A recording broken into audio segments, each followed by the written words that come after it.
Alright everyone, welcome back to another Game Vault video. As always, I'm Cat the Beefy with the Game Vault, and we're going to talk about Silent Hill 2, the remake, which is coming pretty soon, I think. So let's get to music and we'll get right into it.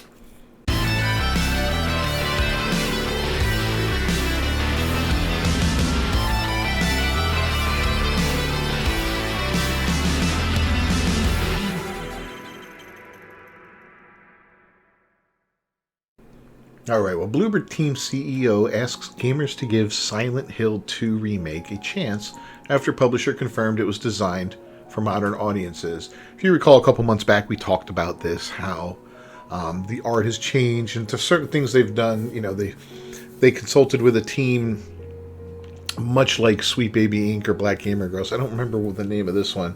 Hit Detection. It was Hit Detection. Anyway, Hit Detection, that is another one of those consultancy firms, right? It's there to promote diversity, equity, and inclusion, DEI. In other words, didn't earn it. It wants to change things around in games and push agendas inside of games. And all it does is really destroy things that are great, or not, maybe it doesn't destroy things that are great, but it makes them less great. And it destroys things that are mediocre because they weren't that great to begin with. We've watched a lot of games fail lately due to DEI. We've seen it happen with Flintlock and Suicide Squad. We saw the reaction to Concord, and there's just endless numbers of games coming out that just look absolutely terrible.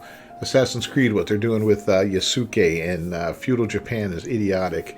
And what they're doing here, it kind of sucks too. And it's sad because Silent Hill 2 was something I was seriously looking forward to.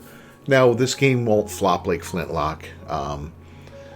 By any stretch of the imagination, Silent Hill 2 has a built-in audience of fans that played the original, love it, and would want more no matter what. They're outside of this whole culture war. They don't understand what's going on. They don't understand what woke audiences means.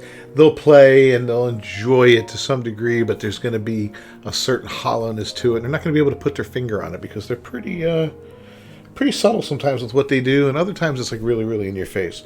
Let's read this and see what's going on. So, Bloober Team CEO Peter Babino, who also happens to be the creative lead for the Silent Hill 2 remake, asked for gamers to give him and his team a chance on the game, despite the game's publisher Konami already confirming it was designed for modern audiences, and the company hired a DEI consultancy firm. In an interview with Rolling Stone, Babino provided some details about the game, claiming it's a romantic vision of the game from more than 20 years ago. He also admitted that the team has struggled during development. Let's say development has been a daunting journey, balancing preservation and innovation. Nevertheless, he also added, because of those conversations with Konami, we found a great balance of what we and our partner had in mind. It took us a long time to get there, with a lot of creative discussions and hard work, but we are very happy with the result. He then asked gamers to give the game and his company a chance. I am dreaming that gamers will trust us, but I realize that trust is earned through actions, not through words. So that's why we have a policy of not commenting on the specifics of the game and raising hopes. We want to show our ambitions through our work, so we can't ask for anything more than give us a chance, he added. I don't like the sound of that because what he's doing here is he's seen the backlash, right, that people have had to the game and to the fact that they brought in a consultancy firm in on it. The fact that Angela now looks like, they joke about it, call it the crimson chin and all that, but these weird square-faced, uglified women that we see all over Western gaming, they're designed for the trans gaze, not the male gaze. They're designed to appease the trans community. This is all, what's being said about this thing, and there's probably a truth to it from what I've seen, because they create women in the games that a trans individual could aspire to look like, as opposed to putting in someone like Eve in Stellar Blade, who a trans person could never achieve that look, no matter how much money they spend on themselves, how many surgeries and whatever. It's just impossible. So that's what they say this is about, appeasing that trans gaze instead of the male gaze. And we all know there's a lot of those people working inside the industry working as developers, working as journalists, and all that kind of stuff. Community managers seem to be really big on the trans thing. I don't know why. I don't know why gaming keeps entertaining it. Well, I do know why. It's, once again, it goes back to DEI. DEI is not only what you see in the game, it's what's behind the scenes of the game, right? DEI is the writers that they hired who are not the best at what they do, but they check off certain boxes in sexuality, color, gender, and so forth and so on. So they bring in writers that, will meet these quotas that they have, or this checklist that they have within their company. Same thing with the other developers, the animators and the set designers and this and that, and yada yada yada. So when you force people into roles and you hire them not based on their talent and just how awesome they are at what they do, well, then you may not get the best people in that position. You might, you might get lucky. There might be a white guy and a black girl and a mulatto lesbian and a biracial Asian with Tourette's. I don't know. I'm just making things up here, but whatever these checklists are, you may get lucky and find the best people and all that. But quite honestly, probably not. Imagine if we hired solely based on merit. If we didn't see the individual, didn't get their name, you only got to look at their accolades, what they've done, where they've worked, and that sort of thing. Like, imagine a hiring process like that. That would be interesting to see how things went, right? If you got a resume on your desk, or you got a little zip drive or whatever, and you pull it up and says, okay, so-and-so has worked here, here, here, and here through these years. These are some of the projects they've worked on. This is what they've done. They were awarded this and that. They did this on the side for, further accolades or for more study or whatever. And you looked at that, and you compared, 5 or 6 people of that, and you just picked your best 2. Then you would know you had the best 2, and it wouldn't matter. No one would be able to point the finger at your company and go, well, they could both be black, they could both be gay, whatever. But you knew you had the best person at that time, instead of just picking them based off of these other factors. I think that's so wrong to do, and I think it makes everything worse. We've watched movies kind of crumble. We've watched the dialogue in film just go into the toilet pretty much. Everything just seems more juvenile, and it's infinitely worse. And year after year, it only gets worse. And it just, the way films are cut, the editing and all that, it seems like it's done for people with ADD. Just absolutely crazy. I miss a good movie, something that you could sit down and sink your teeth into and enjoy. Great characters developed that, you actually cared about. You either liked them or you hated them, whatever, but you cared about them one way or the other. You wanted them to succeed, or you wanted them to fail. You wanted them to win. You wanted them to lose, whatever the case may be. And a great story unfolding in front of you, and not getting hammered in the face with some stupid message about, trans lives matter or George Floyd or whatever. They just jam all this crap into these movies these days. And it's going into games too, equally. And it's absolutely horrifying. It's a complete waste. Anyway, moving on from that, while he wants gamers to give his team in the game a chance, he also noted, we try to make all possible fans happy, but at the same time be very faithful to ourselves. I really hope that when people play for the first time, they will understand that the choices we made were the best possible. That sounds like an apology before the game's even released. That sounds like he knows he's going to catch a whirlwind of crap.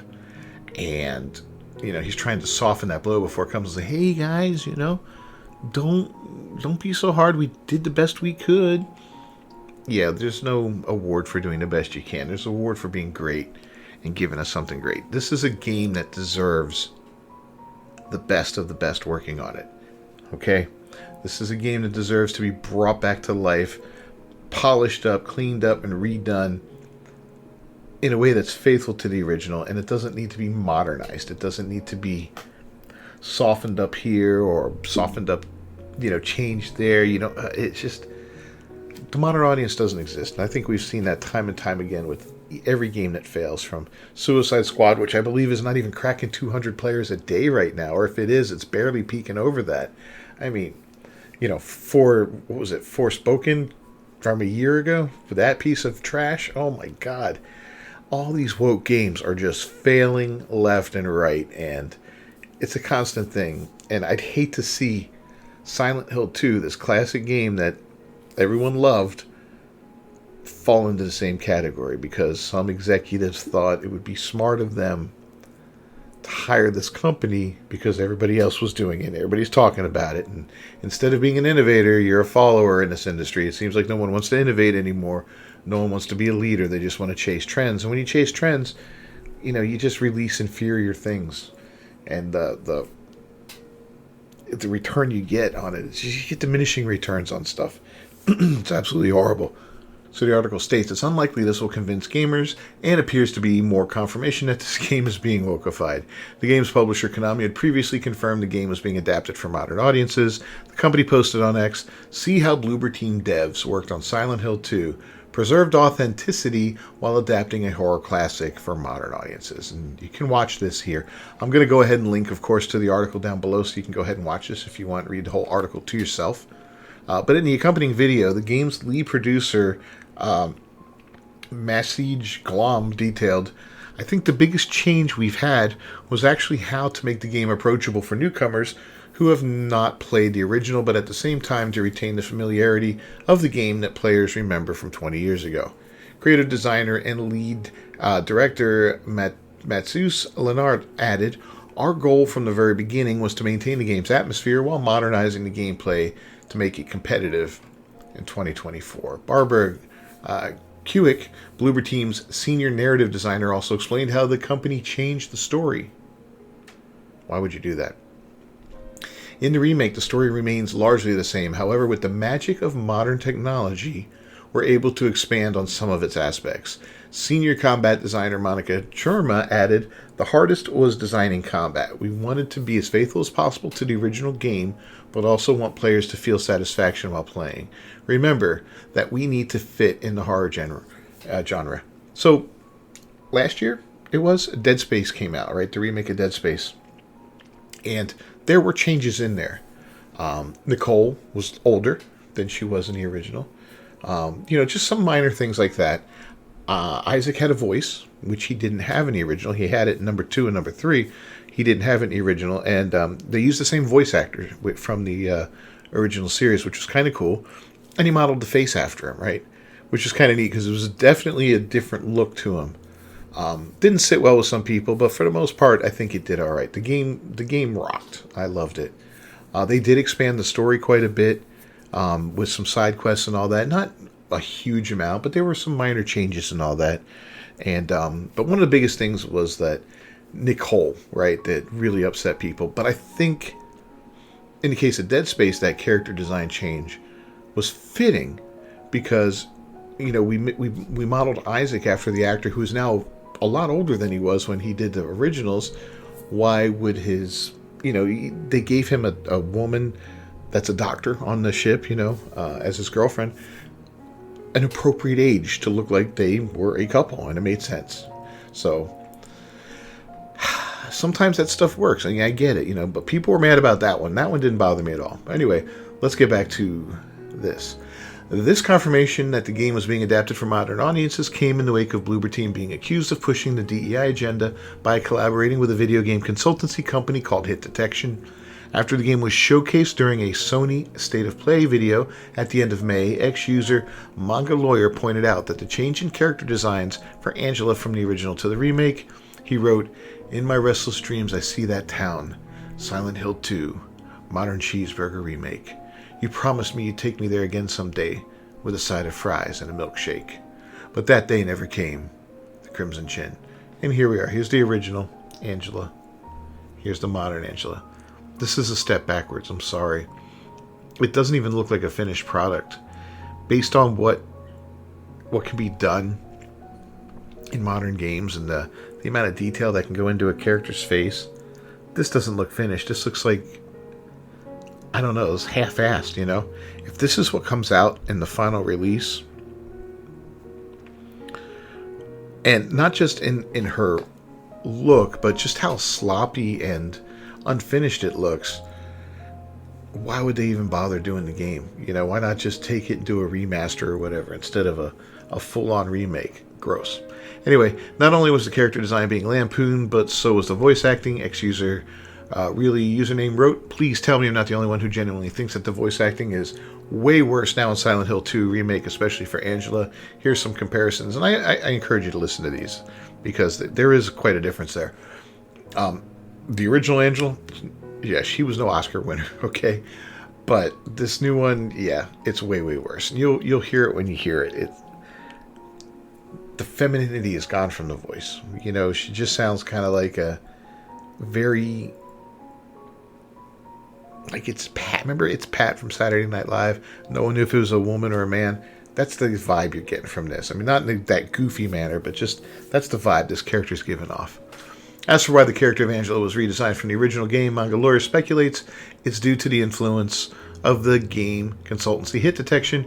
He posted on X, Bloober team has hired Sweet Baby Inc. 2.0, a sensitive consulting company for Silent Hill 2 Remake, and ESG Konami.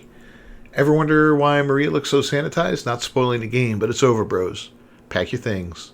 When they said modern audience, they meant it. As shown in the above post, Hit Detection does list Bloober Team as one of its clients on the website. In fact, the company's homepage states Hit Detection is a video game consulting firm with a global presence. We bring decades of experience in games media, consumer electronics, and interactive entertainment to deliver the most comprehensive and accurate insights to clients who have trusted us for many years. Among the esteemed clientele that we're able to publicly reveal, wonder why they can't reveal them all.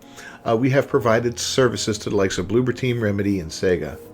So it's interesting, the ones we're able to publicly reveal.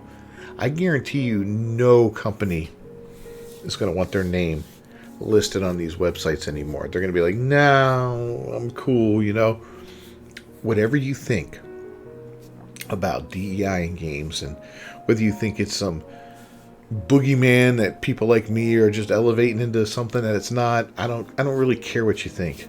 Okay, this is a real thing. It's a real culture war out there, and this is something that's destroyed film. It's destroyed television as well, and it's destroying games media. Video games right now. It's just absolutely tearing it down because it just makes everything worse. And I've asked many times, show me something that's better because of DEI. I have yet to see one single example. I've seen examples like, Baldur's Gate was a good game. That didn't fail. It's like, yeah, that was a good game. I didn't personally like it because of the garbage in it. It turned me off and it made me stop playing it. But I won't deny the fact that it was a well put together game. I mean, it looked great. The acting was very well done and all that. I just found the characters to be insufferable and annoying, and the gayness was just annoying. I was like, I don't want any part of that, I felt like it took me out of the game every time it happened. I didn't want to have conversations with people in my party and worry about, is this next, how do I answer this? Is this dude going to want to bang me now? Come on. I don't want to have to put up with that crap. Give me a game and let me play the game. I don't even think romance should be in games anymore. I think it's just become this horribly stupid thing. But let me know what you think down in the comments below, and feel free to read this whole thing to yourself. It's a pretty long article, very, very, very detailed on things here. Again, this isn't going to flop like a Suicide Squad, but it's definitely not going to meet expectations. I guarantee you that, because I'm not the only guy who looked forward to this game and had it on a wish list and was prepared to get it day one and just go in and play through on a weekend or whatever and have fun with it. I'm not the only guy who was all gung-ho about it, who now goes, no, it's off my list. I'm not going to do it. Not unless I find, that I'm wrong. And if I'm wrong, I hope I am. Great. I'll put a video out saying, woo, I was sure wrong about that. And I apologize for the, for upsetting people and all that. But I don't think I'm wrong. I don't. Now, if they change things in the end and they say, you know what, we went through, we heard your voices, and we realized what we were doing was not faithful to the original, so we're going to take another 3 months, 6 months, whatever, to fix this game and then release it the way it should be, honoring the original, I'd put it back on the wish list and tentatively would consider ordering it, but I'd have to have proof. You can say that kind of stuff, and then you can just delay things a little bit, hoping that it'll get brushed under the rug and some other situation will pop up in gaming that'll take the spotlight off of you. and then drop the game and hope that it gets out there and enough people buy it right off the bat before they discover you lied. I don't trust anyone anymore. Anyway, leave a comment down below. Don't forget to subscribe to the channel. Ring that bell for notifications. As always, I'm Captain Beefy with the Game Vault. Thanks for watching today. I will see you next time. Until then, peace.